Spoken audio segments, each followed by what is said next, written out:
So yeah, you were saying that you were thinking about switching up your camera stuff before NAB because you have the Z cam, Yeah, the Zcam S6 and that is from who? from Zcam. Oh, Z That's Z their cam. company name. Okay, I thought it was Yeah. like a Nikon type of thing or something like that. No. Okay, got it. So yeah, like I literally never heard of Zcam until you came into the board. It was like, hey, we're gonna test the Zcam against the Scarlet W and see which one is better. And I'm still mad about that. I'm still salty about That that. matched. Yeah, I'm very salty about that. Because how much did you pay for your camera? I paid $1,500. Oh my gosh, now I'm even more salty. I'm not even gonna tell you how much I spent on I'm my Red. sorry. Oh my gosh, I'm gonna take all this Red stuff off. This is stupid, Well, you got to take it off and put another name on it now. right?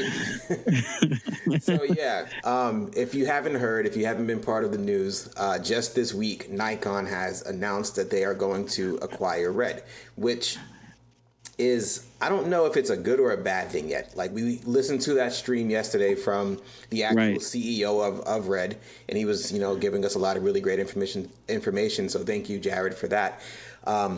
But I'm still on the fence as to whether or not this is a really good thing or not. So what do you think, Derek? I mean, I'm right there with you, but when you analyze the two companies, if you look at how small Red is compared to how big Nikon is, all I can see is that there's going to be good solutions for products in the future. Yeah, I can definitely see that, just in terms of being able to scale. Like I remember when I ordered my SW, it took literally like six or 7 months before I got it. And meanwhile, I'm still trying to get work and all this other crazy stuff. And so it's just like, what's going on? When am I going to get my camera? And I understand it because they have to Right. build all the ones basically from scratch. And so having a bigger infrastructure like Nikon will help that. But I also am concerned because of the scale, are we going to lose that access? Like, just yesterday, like I said, we were watching a live stream with the CEO of the company, and we could literally ask him questions and engage with him, even on his social media and stuff like that. He's very active and stuff like that, and I appreciate that. And then also, Yeah. one of the words that he used in the stream was, they were the underdogs of the industry. And I very much feel that way, personally. And so I don't want to lose that. That's one of the reasons why I like Red over some of the other camera companies, because they're all great in terms of like what they offer, and everything has a pro and a con, right? And so you just find the one that works Yep. best for you. Right. There's always a tool for the situation. Exactly. Like I can't stand those arguments. Oh, Ari is better, Red is better, this and that. Is like, no, which one is best for you? Find the tool that does what you need and then some, and then go, use the mess out of it. Plain and simple. Exactly. And that's where I'm at. Is like, this is a great tool, but there's some limitations around it from getting the best picture out of it. Mm-hmm. It takes a long time to get there. We sat there for half hour plus, and it took. I mean, I'd love to just take the card out and plug it in and start going. Yeah, I mean, that's kind of how it should be, right? Especially in 2024, you shouldn't have to do all this craziness to get to a final image. So, what is actually happening with that camera? Is it basically just cinema DNG files, like a bunch of still images that makes up a video file, or like what is it? It makes a single file, and then I have to convert that file into Cinema DNG and then start using it. But it takes a long time to process the 6,000 lines of resolution into a DNG and then get going, Yeah, no, thank you. because it's not even real time. I'm good, dude. Don't, no, I can't, I couldn't work with that. No, So that's why I'm looking to get rid of it. I understand that. So going back to the whole Nikon Red thing, let's kind of dive into that. How does that affect you as a colorist? Doesn't hardly affect me at all, Okay. because we've had the Nikon RAW for over 2 years now. We've had Red since 2007. So I mean, there's not a huge like learning curve now. Like we've all been dealing with it Got for a it. while. Cool. So I guess the question is then, in terms of the camera and what it means to have this bigger infrastructure and everything. What do you what are the pros and what are the cons that you see? One of the um, Would you mind for a second? Yeah, yeah. What's that? Can you mute your mic for a second? Oh, I okay. can't talk with hearing myself.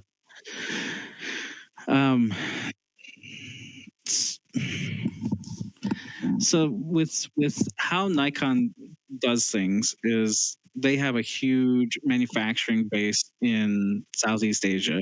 So what I could see is that Red shifts the manufacturing from partially from the United States over to Southeast Asia, and then we can take what would be the V Raptor at $25,000 and maybe bring that down to 15 or 10, just because of the volume that they can produce.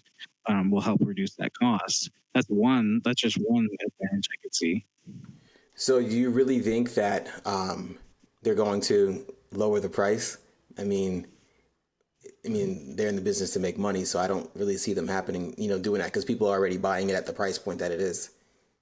So there's a bunch of people online, like 50 to 60% of everyone online right now saying, well, they sold it because they're struggling and all this and that, and they're financially they need a boost. But who knows what that really is? Only Jared and Jim really know.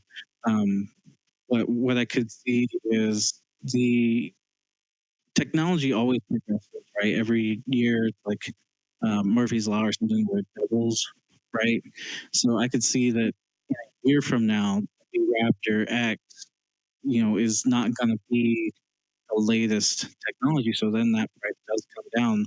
And if it is really the best camera, which I think most people would agree it's probably the number one cinema camera for almost every situation out there right now, is a year from now they could blast 100,000 of these things out, reduce the price from 25 down to 10, and then introduce what their next evolution would be, whether that be high resolution, higher dynamic range, adding in autofocus, maybe switching from RF to Z mount, and creating the next generation of camera that stomps all over everything, because they have now the budget, they have the in-house sensors, they have all the firmware guys. Their firmware people as big as Red is right now just by itself. So It's funny you said that because one of the key things that Jared said yesterday was the whole supply and demand economics of everything. And if you make a ton more, these cameras, the supply goes up, but does the demand also go up? That's the question, because I don't think that it's a tool for everybody. And I'm not saying that to be, elitist or anything like that, but if all you do is weddings, do you need the V Raptor? If all you do is stream, do you need the V Raptor? I don't think so. I think that's complete overkill for those kind of applications. And so, yeah, there's going to be the opportunity to make more, but do we really need to make more? Because the people that need them have them. right, the thing I see is you have look at Canon, right? This is really hard to do.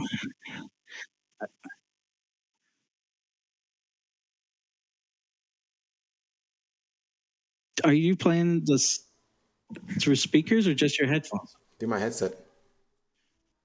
I can hear it, so it's like it's coming through your microphone. So yeah, Like Metler says, can't be a streamer without scuffness. Absolutely. Let me kill this. sounds like it's coming through your laptop speaker. It shouldn't be, because those are muted. Let me just mute those to make sure. All right, I can hear you now. I can still hear you. Okay, great.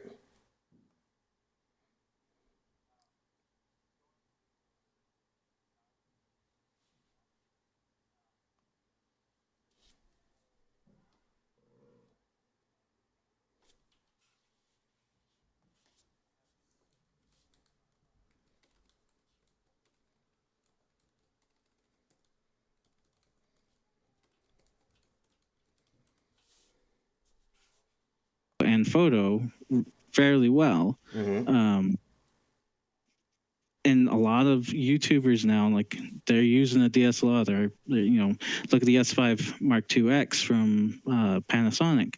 If the technology could trickle down from the V Raptor X into the DSLR size style, then that has the chance to take over the entire wedding market, the entire YouTube market. And at that point, you need to produce in mass to reduce the price to get that market to buy it. Yes, but that doesn't mean V Raptor. That's like another camera, like, let's just say even sub Komodo, and so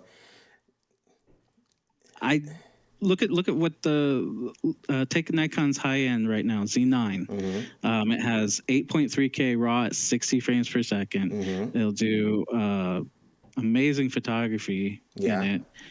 14-bit. It's got 12 to 15 stops with dynamic range. That's not far off from a V Raptor. We just call it V Raptor Cinema. Right. It has a double of the frame rates, but it's basically the same technology. Right.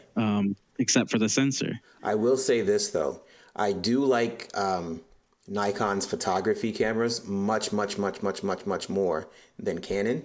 And the reason why I mention that is because the only reason why I even have a Canon still camera was because they were more on the like a lot of cinema people were using them for different things, and so it made sense. And then like with the SW that I have, I just smack people in the face. My bad.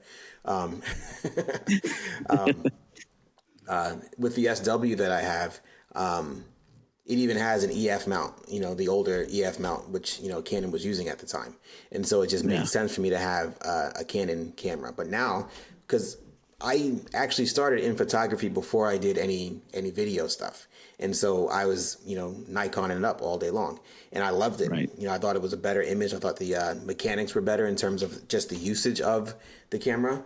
And then now, 20 million years later, here we are talking about Nikon entering the cinema world. So this is great for somebody like me that prefers Nikon.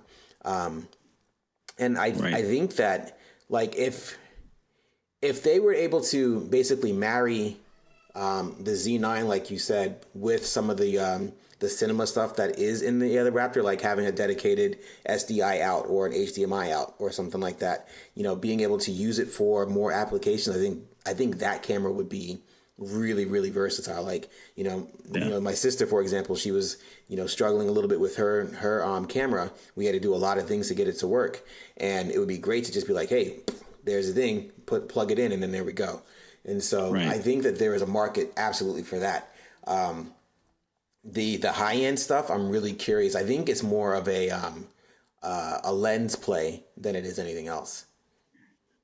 I could see that. Nikon has had incredible glass for over 100 years, and if you look at a lot of the old Nikkor rehousings, like a lot of movies really do shoot on Nikon glass. If you look at Panavision, they took a ton of Nikon glass and rehoused them into their Panavision series. They put whole new coatings and everything on it, but originally the core, a lot of it was Nikon. So this definitely could see a revitalization of a Nikon cinema line of glass or video centric glass, and which is going to be amazing. Absolutely. Because at the end of the day, I think that's the most important thing. Once you get past all of the sensor of the camera and all that kind of stuff, what glass you put on top of it is I think equally, or if not more so, more important. Yeah. And so I think. Go ahead. I was gonna say, but you can't knock the older glass like this Canon FD glass, like the K35 series of cinema primes that are out there. It comes from Canon FD glass. Some of the most prestigious looking films have been shot on K35s. That's crazy. So yeah, it's so crazy. But you take something this size, and then you take something this size. Yeah. I mean, if we could see something in the middle of these two from Nikon that's cinema oriented, would be incredible. Absolutely. Could you imagine using that as part of your stream setup? I did the last two of ours. Did you really? On this. Yeah. That's fantastic. I thought I had a crazy setup, but you got me beat. So let's talk a little bit about some of the stuff that you have online that you brought up, because that's very interesting. Yeah. All the tech stuff, and I will say for the peeps in the audience, if we get too technical, because I don't know what the level is, the education level, for lack of a better phrase. I don't mean to insult anybody, but just how much do you know about this stuff? Please slow us down. Tell us to break it down Barney style, and we will do that. Yeah. Definitely can do that. All right, cool. So I need to switch over to the screen share option. And, you haven't added it to the screen yet.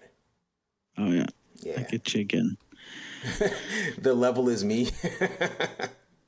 I know nothing, Jon Snow. Well, it's good that you're part of these streams, because this is really great for you, since you are getting further into the video world with your streaming stuff, and all of these stuff that we're talking about can be applied to your stream. And so it's great that you're here and learning and stuff like that. And again, if you have any questions that we can answer from a technical standpoint or creative or whatever, feel free to ask, because we're more than happy to share what we know. Yeah, definitely.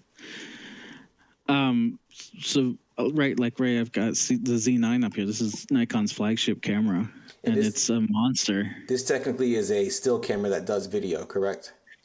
It's a still camera that does 8.3K raw video on it.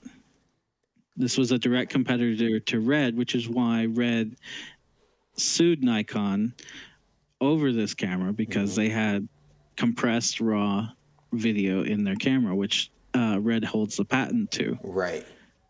Which is insane that it's in that camera body. Right. When you actually go, let's see, there's not much more. But this is what I was kind of getting to earlier, is that this is not far off from the V Raptor as far as like the full specs of what it's capable of. Okay. It just doesn't have all of the like input, output, 3D LUTs. It doesn't have all the cinema features that you would expect from a camera, but it might trickle into it. So here's my question. What is a person that purchased the V Raptor, what are they actually paying for? Well, they're paying for the Red look, right? Okay. Each the color science from Red. Okay. Paying for the ease of use with all their integrated platforms like Frame.io, Premiere, Resolve, Avid. Paying for that. Paying for, Red has made a name for themselves, so the Red name itself has worth. Yeah. The size and the ergonomics of the camera, the design of it. I mean, you take a regular stills camera, like how the Blackmagics look. Those things are not easy to actually ergonomically work around. No, they're not. They're like carrying a brick. Exactly. But you take like a box like this. This isn't much bigger than the V Raptor. V Raptor is a little longer, a little wider. Yeah. But a box like this, you can do a ton with this. You could rig it up somewhere. You can put a cage on it and rig stuff on it. Yeah, you could change the orientation of it. Yeah. So you're paying for the design and the ease of use with that. Okay. So here's the other half of that then. How much does the V Raptor cost as opposed to this camera? $25,000 versus $6,000. $55,000. Okay. And you can see how this could potentially eat into that 100%. Whole market share. Yeah. I mean, okay, so let me ask you this. In terms of the internals, what codec does that the Z cam, what does that film in? This is ProRes and H.265. I'm sorry, not your Z cam, but the Z9 from Nikon. That's what's throwing me off. They both have Z. Yeah, sorry. Yeah, they both have Z. Z9 actually shoots in what from a company called Tico Raw. Okay. And it's a Tico Raw format that's wrapped in a Nikon wrapper. And you can take that straight into DaVinci Resolve. Premiere has actually said they've stopped supporting it, and they won't continue work on it to support the Nikon Raw. Interesting. Not sure why, Yeah. because it's definitely going to be sticking around. But this shoots the Tico RAW is relatively the same as the Red RAW. So that's why the lawsuit happened. That's why they've gone after every company, Right. because everyone's developed a RAW that is similar to Red, except they hold the patent first. Right. And so Right. Red basically says, hey, you can use this if you license it for $1 billion. And based on what Jared had said yesterday, almost everyone has a deal either under the table or in public with Red to develop or use a compressed RAW format for their cameras. Whether we've seen it in action or not, like Canon got Canon RAW Lite for the R5C, right, and the C70. That was after the negotiation to pay Red for the right to use compressed RAW in their cameras. So do you think that's why our camera tests look so similar? Because like there's a licensing that they're basically using the same image processing software, code, whatever? So that would get super technical, but you're Okay. correct. It would the basic RAW from the sensor basically only comes off one way, and then it's how you store it and compress it. Right? This is making me so salty, Derek. Like I'm so mad right now because of how much money I spent on this camera system, and I'm just mad right now. It doesn't show it. I'm a very good actor, but I'm so mad right now. Yeah, and that's kind of the saltiness that Red has in their name from every other camera manufacturer and every other user, is that they happen to find a way to do it, to compress raw data off the sensor and store it to a file. And they said, hey, United States, we can do this. Here's how you do it. We want our patent for it. And they got the patent first. I mean, if they went and did it first, then, they won. Right. First went to the finish line, right? Yeah. But that has been in contention for years.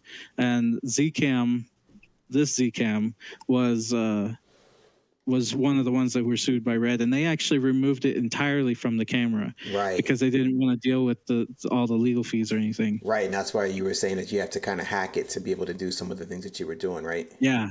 So there was a guy who found the original code and put it back in one of the firmwares. See, stuff like that just blows my mind because I'm very much a creative, and so I'm just like, let's go, make this crazy world and do all this crazy stuff. And if people are like, I'm going to change these ones and zeros in this piece of hardware and make it do what I want it to do. It's like I got no idea how to do that. Like when Reaper was talking about installing Magic Lantern on her camera, I was like, I can try and help you. I know a little bit of coding, but I don't want to mess your camera up. Right. Did you know that Dustin and Kate and I, we actually started this website raw5d3.com. I remember. And it was all about Magic Lantern on the Canon 5D Mark III. I remember that. Yeah. Yeah, we just stopped doing that after I got the Red, I believe. Oh, really? Well, it's funny you said that because, again, it goes back into that ease of use. Because if you have to do go through all these hoops to be able to, have it do what you need it to do, that's not the right tool for you, Yeah. Take the card, put it in, start going. Right. That's what everybody wants. And that's one of the reasons why I personally love Red, because it's kind of a plug and play kind of deal. Sure, like if you look at the stuff when I first got my Red as opposed to the stuff that I'm doing now, it's a completely different look, even though it's the same camera. And so obviously I have changed. But in the same breath, the stuff that I was doing in the beginning didn't look like trash. It was just built into the camera to, have a solid foundation. And that's one of the things that I liked about it. Right. So what are we looking at here? So this is Red's camera that they have had out for less than a month. Yeah. The V Raptor's been out, but this is the V Raptor X, which has the global shutter, which is the holy grail of filmmaking, even though a lot of people would argue that it's not, but it actually is. I think so. When you look at a normal camera sensor, let me take this off here. So a normal camera sensor, I don't know if you can see that. Yeah, we can see that. I can see it. So it'll read it from top to bottom right? Mm-hmm. So you just got a line scanning from top to bottom at a certain speed, as fast as your processor can do it. Mm-hmm. And when you're moving left and right, you have a street light will actually look a little slanted Mm-hmm. because it can't read the pixels fast enough. Where global shutter takes all of the pixels at one time. So that's where That's you huge. got like the rolling shutter, the Jello effect. Like if you remember the Hunger Games opener, people were saying they were getting motion sickness because of the handheld made them feel weird. Yep. And with a global shutter sensor, that handheld starts to look more fluid, and you don't get that sickness, that sick feeling. Right. And so a lot of things change when you get to global shutter sensors. Like when you take a flat, like if you have a scene with a bunch of paparazzi, the flashes fill the whole screen. They're not cut off halfway Yeah, through. you can definitely see that, basically that strobe effect where it's like only taking up half of the image and the other half is just normal. You know, because Right. yeah, it's so weird to see. Like once you know what to look for, it's so strange. It's just like, what's wrong with this picture? Yeah. But like if we're just out with our phones and we're filming some people and people's flash go off and stuff, it's not as like a huge critical thing. But when you're filming a movie with a budget of $150 million, that's not acceptable. Not So at that's all. why global shutter was the holy grail, and now we've got it in a format that has the like dynamic range to see the dark shadows and the super bright whites. Right. See detail in that, where the previous global shutter that was just announced from Sony can only see about 12 stops, 12 levels of gray from pitch black to pure white. Right. Where the V-Raptor X, we have a global shutter with 17 stops, and each stop is a doubling of light. So from 1 to 2 to 4 to 6 to 8, 4, 8, 16, 32. So it's a huge amount of detail that we can capture at once. And that's why the compression of RAW is so important, because that's a huge amount of data. That's like 4 to 6 gigabytes of data for every frame. And we have to compress that down to something that's manageable. So you see my face right now, Derek? All of that stuff is going like way over my head. But it's cool. No, it's really interesting the way that you're able to break that down, though, because all of that stuff is important, because again, it goes into the quality of the camera that you're getting. All of these different cameras can, they all have limitations, right? And so again, it goes back to that whole which tool is right for me. Because do you need 17 and a half, 18 stops worth of latitude? Maybe not. It depends on what you're doing. Yeah. But if you're live streaming, no. Right. And so you can save a little bit of money on, getting a quote lesser camera. But again, it goes back to, is this the right tool for me? I think that's the thing about everything that we're talking about is this the right tool for me? Because if you're asking yourself, am I going to use, that's one of the reasons why I haven't upgraded my personal camera yet. Because every single time I try and go to upgrade, because I get, FOMO is like, oh, I'm missing out on the latest and greatest. I go back to, well, do I need it? Am I doing stuff that I can't do with this camera? And every single time one of the red peeps call me, they're like, hey, it's time for you to upgrade. You've had this camera for like 5 years. I'm like, yeah, but I don't need the new one yet, Because like I'm generally, very rarely do I ever go above like 60 frames a second. I'm not doing like super slow-mo and stuff like that. Right. I don't need more than 5K because my computer can't handle it. Because I'm not, because even 5K looks great on, in the theater, Yeah. And so my one thought to you would be is with your red, right, you have to window down on the sensor. You have to make the sensor smaller and smaller to get to those higher frame rates, right? Correct. Let me stop you. Only up to 60 frames I can get to on 5K. Anything more than that, I got to drop it down to 4. But 60 in widescreen, right? No, 60 full frame, as far as I know. You got. Oh, that's nice. Yeah. When I was working with that with the Scarlett cameras, they didn't have that full frame yet. Yeah. So it's either 60 full or it's like 50 or something like that. Something really close. Gotcha. Okay. But yeah, but when you want to get that shot, that 120 frames per second shot, though, you have to cut down to a smaller sensor. Correct. Which means your focal length increases, so you have to pull the camera back, and you're not going to get the same framing. Yeah. Right. But ask me how often that's happened. How often has that happened? One time. Literally one time. There was How often have? Oh, go ahead. I was just saying there was an epic shot of like I had it was a close up of like a pistol, and dude was firing it, and so we wanted to get like all of the mechanics of the bolt sliding back and all that kind of stuff, and then the shell coming out and all that kind of stuff, and so I had to go to 120 for that. But that's literally the only shot that I can remember anyway that we had to go up to 120.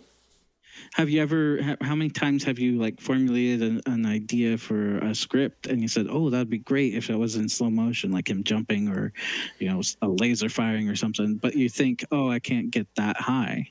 So, I think I'm an enigma, and the reason why I say that is because there are plenty of shots that I think of that I'm like, "Oh, this would be great in slow mo," and then if I know that I can't get it with my camera, I'm being like, "Hey, DP buddy, can I use your camera?" And so right. that's. But what does your DP buddy have though? Sometimes the V Raptor, and so in the series that we're working on, the one that I told you about before, we're shooting that on his V Raptor, and I was like, "You're gonna give me a great deal for this, right? Because like I can't really afford the actual rental cost for this." And he's like, "Yeah, I'll hook you up." But I'm very thankful that I have a network that I can do stuff like that with, because these things can be super expensive. But generally speaking, I try not to do that. I just if I know that I can't get the camera for a very good rate or basically free, then I won't do it. Yeah, I get you. I'm on a weird side of this because I feel like if the camera was cheaper, right, you would love to have it. Yeah, absolutely. It seemed like earlier you were arguing, well, why wouldn't they just keep it at $25,000? Why would they want to bring it down? Because more people would buy it. Well, sure, but from a purely economic standpoint, if you already have people buying it at whatever rate, it doesn't make sense to me to lower it. That kind of goes back to that whole race to the bottom that we deal with in our industry as freelancers. Oh, you can do it for $100, I can do it for 50. Well, if you're going to do it for 50, I'm going to do it for 25. That kind of idea. And so I don't think that we're going to see a big drop, if any drop, on these higher end cameras. I just think personally that they're going to just make a new camera and introduce that. I totally agree with you, and we're not going to see anything for probably a year. I'm just kind of like anticipating some announcement of some type at NAB. Yeah. But yeah, I agree with you. We won't see anything for a while, and it's going to be an addition to what their current lineup is. Right. And I will say, going to a comment that you said, I do like the idea of them slowing down, because every 5 seconds they're coming out with a new camera, and oh my gosh, I hate seeing the forums because it's just like, oh, I just bought this Komodo X, I'm selling it for the new one. I'm just like, bro, use the camera that you just bought. Right. Stop trying to chase the latest and greatest. You're never going to keep up. Right. And I'm gonna tie two things in here. So having the higher frame rates, the Z9, for example, can do a 4K full sensor readout at 120 frames per second with line skipping, but it'll read the whole sensor, so you don't have to adjust your focal length. Really? Now, and that's for right now $5,500. Right. You're losing dynamic range, right? You're jumping from 17 down to 13, which is a huge gap in there. So where I think would happen over the next year is we'd see the sensor technology from Red trickle into Nikon Z line for the global shutter. You get the Komodo and the V Raptor into their lower end cameras. Right. Probably limit frame rates on the cameras themselves based on the processor speed and everything. But you start seeing the higher end technology trickle down to increase accessibility, and you probably see the Red code or even the Red log 3G10 come from the higher end, maybe down to the lower end. Yeah, and I think that they should do that, because the color science, no matter what camera it is beautiful, and so they need to make that consistent across the board, because I don't feel like that's what the difference is. Like, we shouldn't see a degradation of the quality. I think it's just features that they aren't going to put on some of the stuff. Because like going back to the still cameras, all of the still cameras looks great no matter which one you filmed it on or you've photographed it on. Shot it on. Yeah, I don't like saying shot because it makes me think of guns. And I gotcha. yeah, like random tangent. Right when I got out of school, we were trying to film on on the tarmac at an airport, and I had my production coordinator, call up the airport and say, "Hey, we want to shoot something on the airport," and they were freaking out. It's like, "You're not going to shoot a single thing." Yeah, on my airport. I was like, "No, we're trying to film something." And so ever since then, it's just been stuck in my head to not say I'm going to shoot somebody. Because how many times we've been on say, "Oh, we need to shoot so and so right now." It's like, what? Yeah. Camera, the onset language compared to real life language is totally like two separate worlds. Absolutely. Yeah. Where were we? So I was saying that the photography cameras, they all shoot really well. Yeah, there may be like differences in the amount of megapixels or whatever, but generally speaking, it all looks the same. Especially if you put the same glass on it. The only difference is what are the other things that level A camera can't do that level Z can. That kind of idea. Right. And I think that's where you'll see the differentiation between the Red and the Nikon Z line. This is everything's totally speculative, just to get that out there. Mm-hmm. Like the V-Raptor X has the dual frame mode, right? What do they call it? Where it can capture 2 frames at once. Right. The Red Vision for virtual production, the Phantom track. Right. So they can actually, in the same breadth, the same moment, they can capture 2 frames at the same time, right? So one on the left has the virtual environment, the one on the right has a green screen, which is just pixels flashing at the correct rate to match the camera. Which is crazy. So they can capture that. That's something that will not trickle down or go anywhere other than their highest end camera. Right. It's not even going to come to the Komodo, even if they continue the Komodo. Yeah, because I don't see why they would. It doesn't make any sense to do that because one, what is the competitive advantage of doing that? If every single camera has that, why would I pay $25 zillion if I can get it for $6.5? Right. Right. Yeah. But again, that just goes back to the whole features argument. One camera is just going to have more features than another.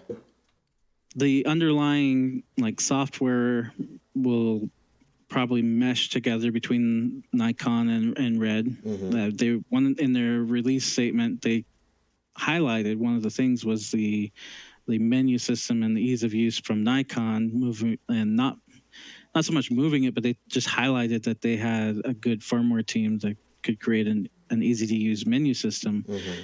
We might see that move into Red. Red has had some issues over the years with their menus being too much, like can't find the function or something like that. It's so funny that you say that because I disagree wholeheartedly with that. I've literally never had any issue with it. I do too. Yeah. I think the people that don't know where to find stuff just don't know where to look. Or there's just, just lack of use because when I first started using the Alexa, for example, I hated using the menu system because it was just like, this is stupid. I don't know where anything is. But, once I got comfortable with it, I was like, oh, this is fine. And so it's the same kind of idea as this one. Once you know where, go ahead. And that's really why they put this screen on the outside of their latest cameras. Mm-hmm. They always put a screen on them where before you didn't have anything. Yeah. Right? You had to buy an attachment that put a tiny screen on it. Yep. But that's why they really put this on there because everything you really need is in those 8 buttons right there. Absolutely. You need some music in the background for vibes. We were supposed to work on that, sleepyhead. I'm over here singing in the beginning because I got no music.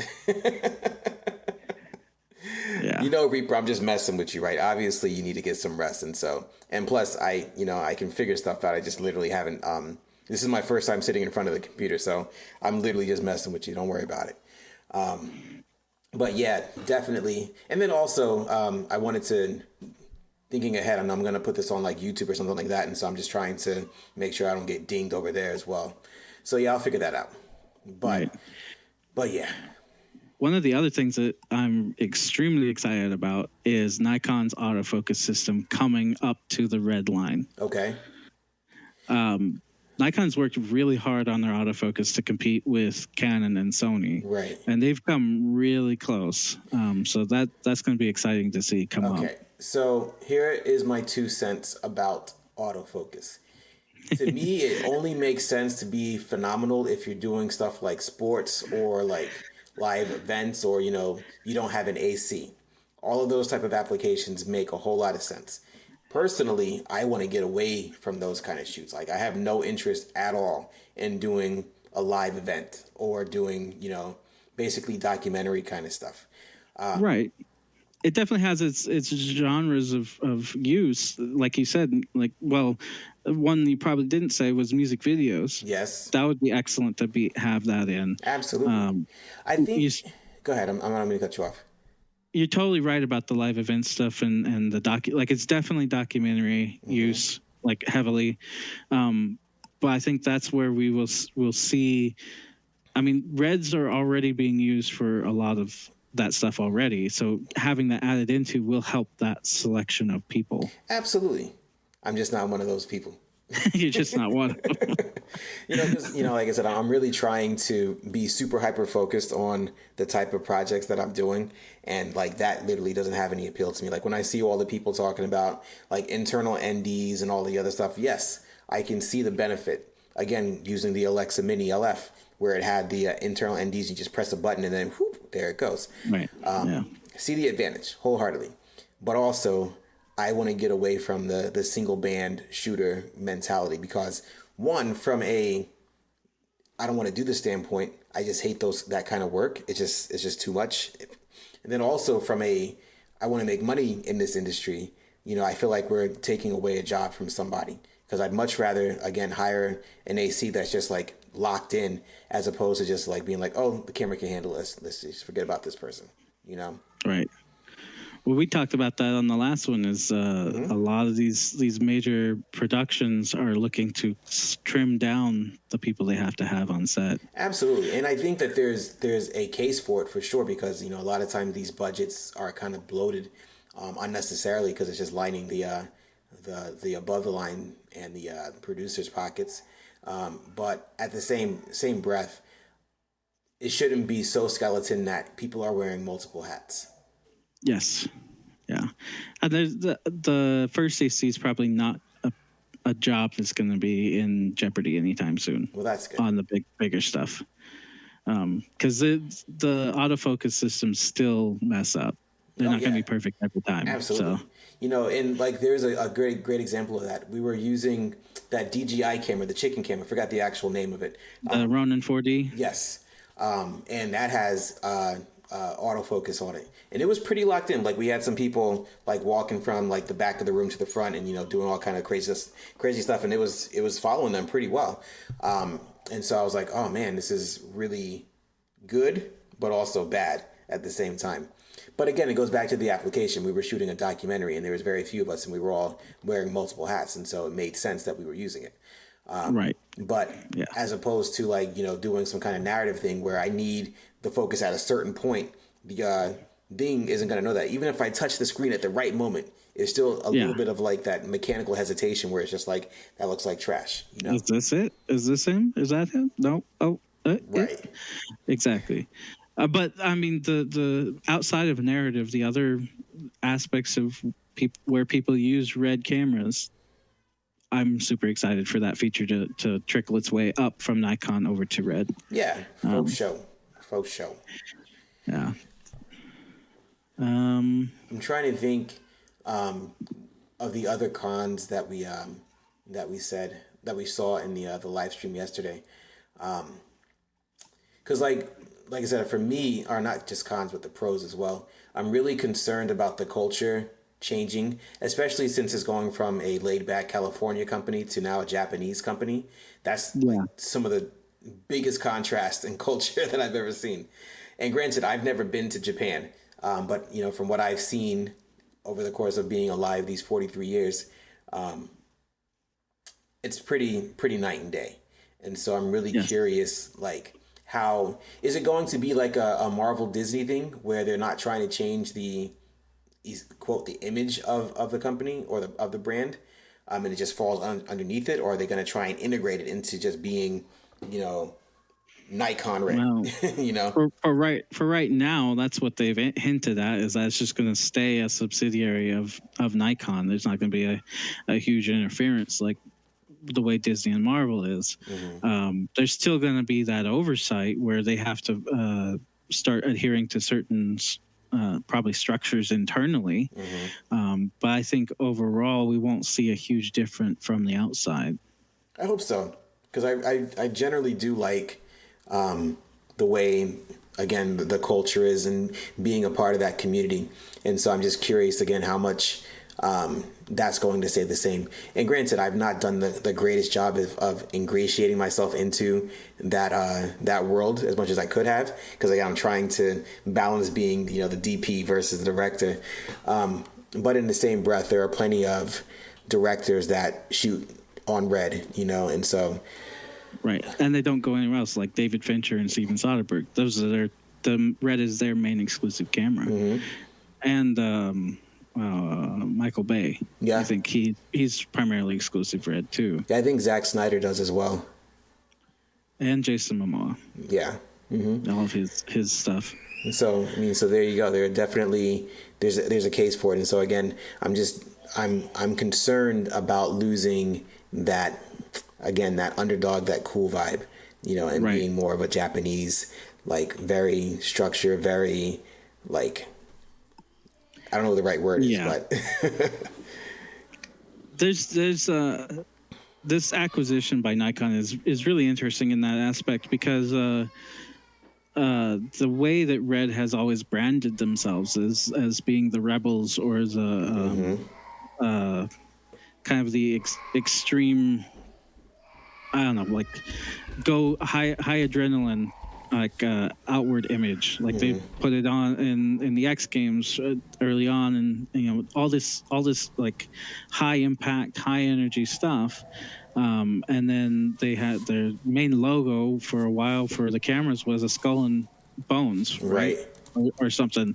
And like this X is pretty, it's very not conservative like Nikon's image has been over the years. Right. I will say though, I hope that they temper. I'm glad that they've changed it a little bit, but I hope that they temper, the stupid, names like the weapon and the bomb and all that kind of crazy stupidness. Right. Yeah, that's definitely where I'm going to be excited to see some like claw back some of the language of the names of their cameras and products. Right.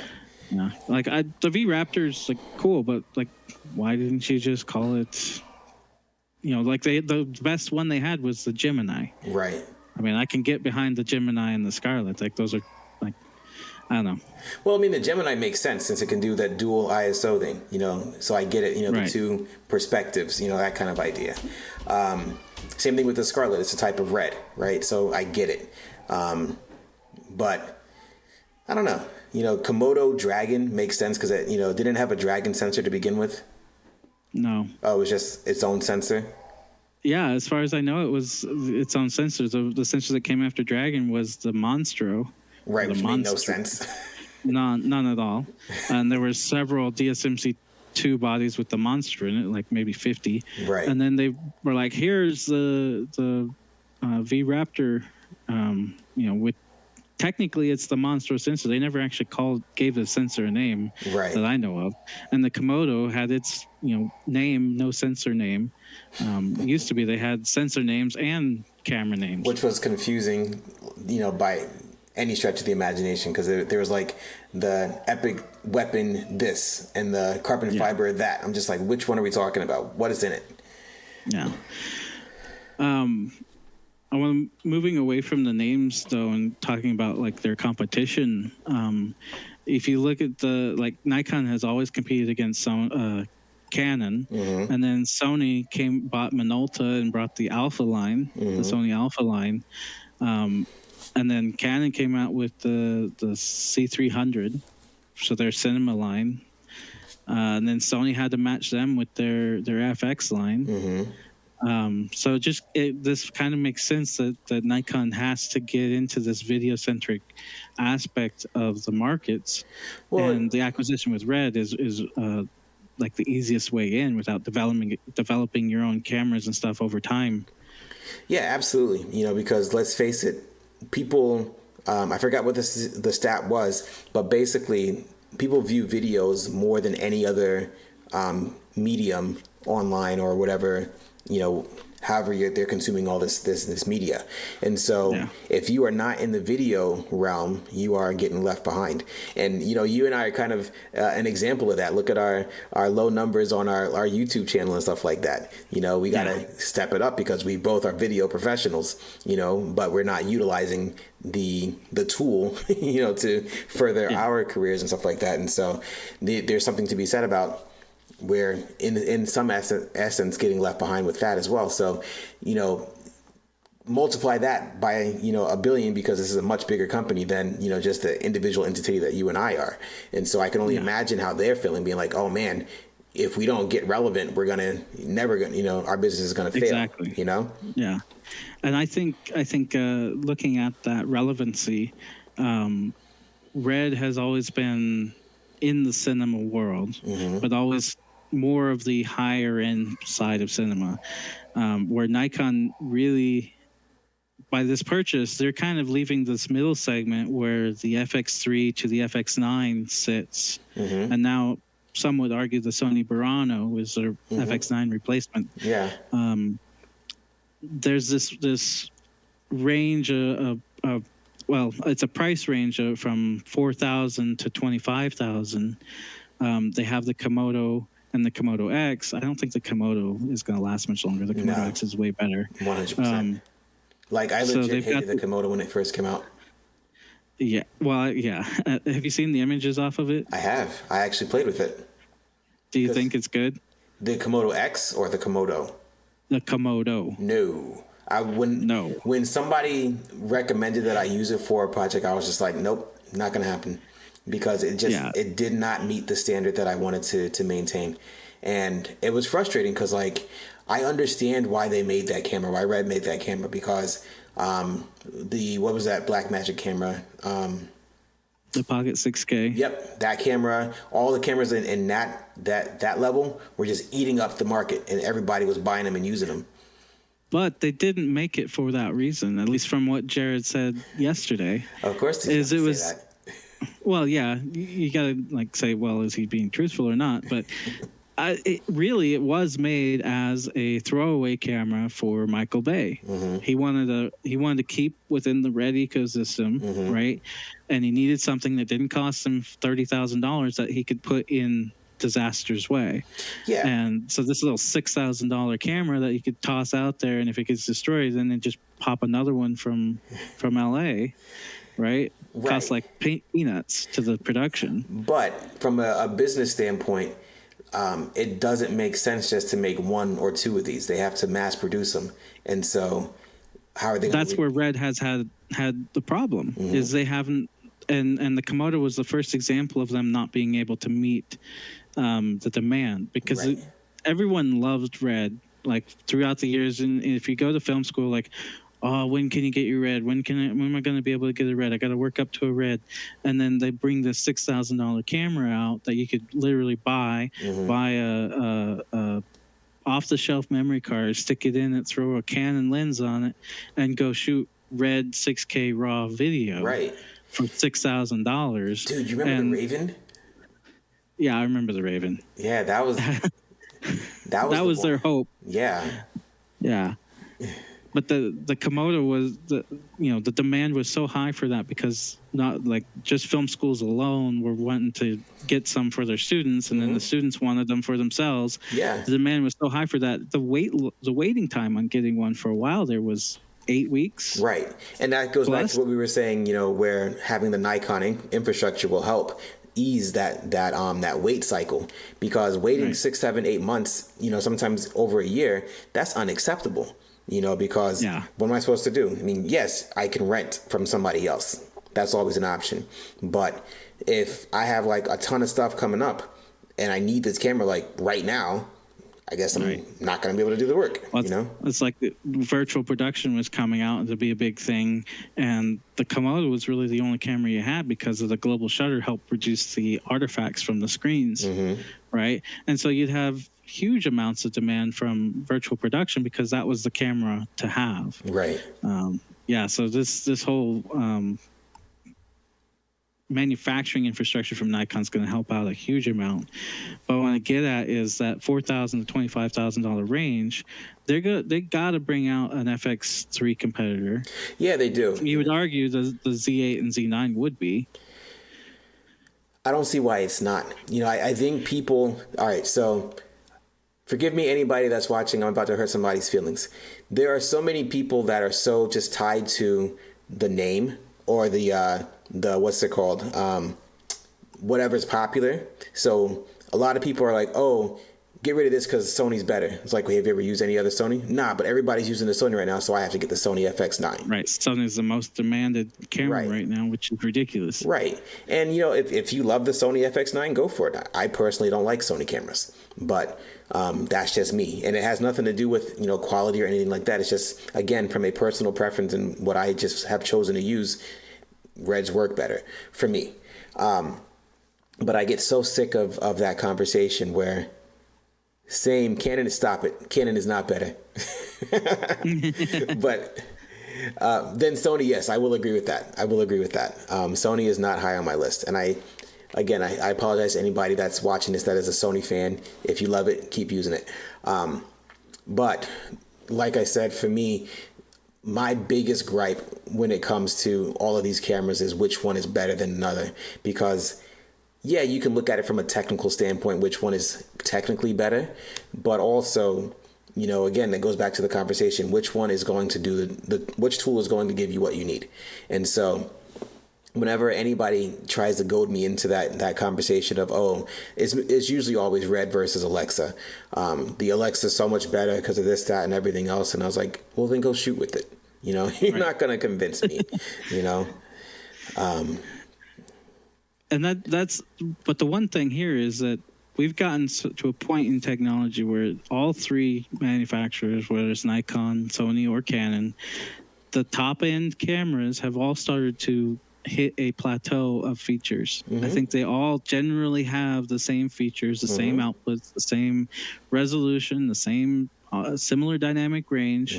One's a little ahead of the other, but we're at a point where there's not anything that could be added to it that's going to make it any better for what we can view on today. I mean, majority of people view on their phone, which is what, a 6-7 inch screen.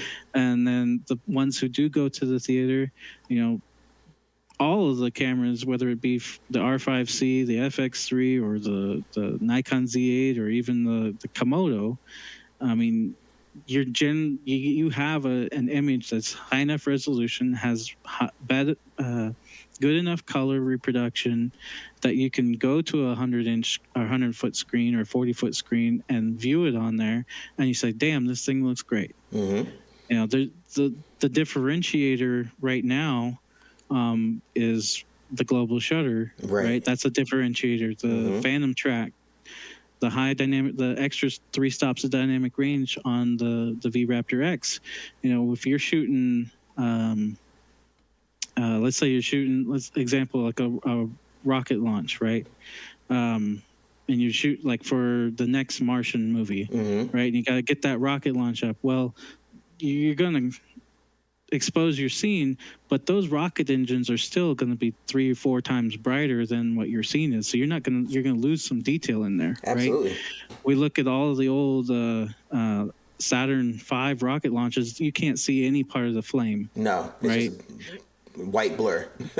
Exactly. Where now, if you're shooting that scene and you need that little extra bit of dynamic range, and you're on a V Raptor X, you can just turn that feature on. Now you've got an extra 3 stops at the top. You cut your frame rate in half, but you got those extra 3 stops, and you create just an even better picture than where you're at now. Right. So those are really the only differentiators between that and the Venice and what does Canon have? The C700. I don't like if that thing still exists. Right. if there's any, I'm not going to say that because I'm live. I'm not going to finish that thought. But No. but yeah, at the end of the day, all of these cameras are phenomenal, and so now it's again, what features do you need for the application of whatever you're doing, and so I'm hopeful that Nikon will help Red to kind of diversify their line a little bit, because I do like the idea of having an entry point, a lower entry point, because going back to the Raven, I was actually going to get that one for Natalie, because she was interested in doing some stuff like what we're doing now and that sort of thing. But of course, me being me, I wanted her to have the highest quality stuff. Same thing with like my sister, she keeps saying that, oh, my camera looks great. It's like, yeah, I want to get you a camera like that, but it doesn't make sense to spend, $1 zillion for this application. But if there were a lower end camera, and again, I say lower end in terms of price, not in terms of quality or any of the other pieces, because they're all phenomenal cameras. But if there were a lower barrier in terms of just the entry point into this ecosystem, I think that would be beneficial, because it will introduce people to this line that would never really even get into it, but also it'll kind of keep them in it once they're in it. Because like for me, again, my entry point was the Scarlett W, and now I don't want to get out of the Red ecosystem. I just want to keep upgrading, and so I think that would be smart for them, especially given the context of what that Z camera, Z8, Z9 can do. I think that again makes me salty, but again, I get it. Technology moves so fast, and really, kind of touching back on you asked why the price was so high for Red. The sensors are hard to manufacture with how big they are physically, right? You can only get so many on a platter. And they're already a small company. They're already spending $100 million to develop one single sensor design, which is crazy, right? And each sensor, if you have 40 of them on a platter, if you're lucky, and you only get 15 or 20 out of that, if you're extremely lucky, 50%, that drives your price up. If the platter costs you the $40,000, then each one of those sensors is $4,000 a piece. Right. And it kind of goes. Go ahead. I'm sorry. Where with Nikon's resources and their manufacturing capability, you could produce 10 to 100,000 platters of sensors, and then now put the average cost of each one starts to go down, and that's where you could see them being like the V Raptor sensor being placed in a Z9 or a Z8. Right. And then this barrier to entry right here is $3,700. Right, and that's a nothing burger comparatively to everything else in the cinema world, and that would beat out an FX3. I agree. I wholeheartedly agree. And so I think the challenge now is, what is that camera going to be? Obviously, when are they going to release it? And then also the size of that sensor. Do you think it's going to be like S35 or like full frame, or like what are you thinking? I think they would bring the full frame down. The Z8, Z9 is going to be full frame. Your Z7, Z6 probably. I'd put a Super 35 in there, and bring the raw video files or raw codec into the Z7 or Z6. Okay. Maybe not at maybe the. I was talking with Sydney Baker Green the other day, just yesterday. The differentiator between the lines then might be the bit depth of the recordings. Maybe the Z9, Z8 will be 16-bit, and then you go down to the Z7, Z6. Maybe they're 12-bit, and each like that 12-bit to 16-bit tells you how many stops of dynamic range, how much detail you can actually capture, right? So maybe that becomes the differentiator. Maybe. And again, I think that goes back to what I was saying earlier. Each camera basically at its core is the same, but then it's just all the extra features of what it can do. And that's how you differentiate between, I need this one versus that one. So, yeah, man. I'm excited and also cautious at the same time. I think there's going to be a lot of great things that come out of this. now that I've had a little bit of time to chew on it and think about it and see what it could possibly do. I think one of the things I was going to say earlier is being able to scale the way that, just getting a bigger entity with a smaller company will always help you to, scale faster and get to your next goal, your next level a little faster than trying to do it yourself. And so I think all of that stuff is good. I'm just hopeful that they don't lose focus. Like, I don't want to see a hydrogen again. I think that was a ridiculous project, and yes, that was a personal project of Jim Gennard. Right, but I'm hopeful that it doesn't turn into an actual. Oh, we're gonna get into phones because iPhone is the highest selling video camera of the world right now. Right. It's like, okay. I thought of something interesting that some of the things that I think Phil Holland was saying, or maybe Scott yesterday. Nikon already has paid for H.264, H.265, and ProRes RAW. Mm-hmm. That's something that could trickle up too. Is maybe we can see H.265 sidecar proxies for our 3Ds. So then those H.265s could get uploaded in an instant, right? To start post-production on projects. Yeah, I mean, because they kind of have that already. If you have that extra piece with Frame.io, that's how they do all their stuff. Right. And so it would be cool to have that basically built in. I don't know. But I will say, I think there are more pros than cons. I think the cons are more just skeptical, like, I hope this doesn't happen kind of stuff, as opposed to being like, oh, this is completely, the worst thing on earth. And again, I hope that it does give a lower entry point, just kind of wrapping everything up. I kind of hope that it does give a lower entry point so that people that either don't need the cinema level or are interested in it, but they don't, quite have the budget to get there, they can still access this type of stuff. Because again, going back to our conversation last time, with AI, there are a bunch of people with some really great ideas. And so get it in the hands of these people so they can go out and create them. Right. Exactly. Definitely. The one other downside, just to kind of last second throw it out there, is with the lower cost to entry, the more number of cameras will be out there. So that'll be difficult on both the rental houses and the owner operators who are hoping to get chosen because of a specific camera. It used to be you could own a Red and be chosen. Right.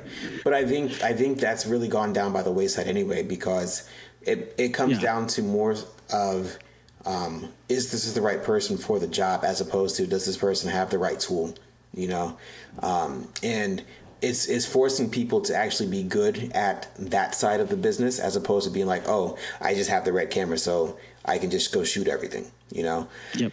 So I think that's a good thing personally. Yeah, and it'll help drive prices down. The more they're making, the lower the cost should be. Mm-hmm. Yeah, absolutely. But yeah, man, that was a very in-depth conversation, man. I appreciate you chatting this through with me. Oh, absolutely. It was exciting. Yeah. I'm so excited for this. Yeah, me too, man. Like, when we couldn't do it yesterday, I was just like, I felt so bad. I was all ready to go and everything and waiting, and it's just okay. We got it done today. Yeah, man, I apologize, though, because yesterday my siblings and I were, thank you for the talk. Yeah, I appreciate you being here, Dre. This was a very fun conversation. But yeah, she was part of the squad yesterday. It was me and my brother just trying to, get down this covenant, and they were kicking our butts. But it was all good. We made it through. 4 hours later, it really took us 4 hours to get through these missions. I was just like, I was getting so frustrated because I was dying every 2 seconds. But it's fun, though. Yeah. Overall. It was a fun frustrated. Like, I need to get in the zone, that kind of frustration. Yeah. But it's always good hanging. Days. Yeah, man, you should come and join us. Maybe one day I will, if I get the game and everything. All right, but we'll make it happen. But that's all I got, man. You got anything else you want to add before we end? what does everybody else think? Leave a comment. Are you excited for this merger or this acquisition? Are you concerned about what this might do to Nikon? Will it dilute anything, or is everything just hunky dory and just excited for the future? Cool. And then I am, because it may mean new tech. Dre is like me. She loves all the new stuff. It was so funny. She was talking about her new desk that she wants to get. Her what is that? Is it Streamlabs that makes the desk? I don't remember. But it's like this dope like RGB like standing up sit down desks. Yeah, Secret Labs. That's what it is. Secret Labs. That's got the 3 monitor arms on it, right? I don't know. Maybe. It's like you can have like a dual screen here and then have a vertical one with your chat. I think. That's cool. I've seen that one. Yeah. I need that. Because like I'm gonna take a picture of my setup. Cause I have like one little space left for a monitor, but that's it. Yeah, I've got my GUI monitor over here and a GUI monitor over here, and I've got my big color grading monitor in the middle. That's so. And there's 2 speakers right between all 3 of them, and it's just the desk is totally used. I can't put anything else on here. That's how you know you're active. Yeah. Cool. All right, gang. We're gonna call it here. We shall be back sometime next week. We haven't really figured that out. We're still working on stuff, but feel free to drop us a chat. Hit me up on Twitter or X now. I can't stand. I don't like calling it X. That's so stupid. It's still Twitter. I'm flipped on that one. Yeah. Either Twitter, Instagram, or TikTok. And then Derek, what is your thing? What is your handle? dmorrison.colorist on Instagram, Twitter, or YouTube. Cool.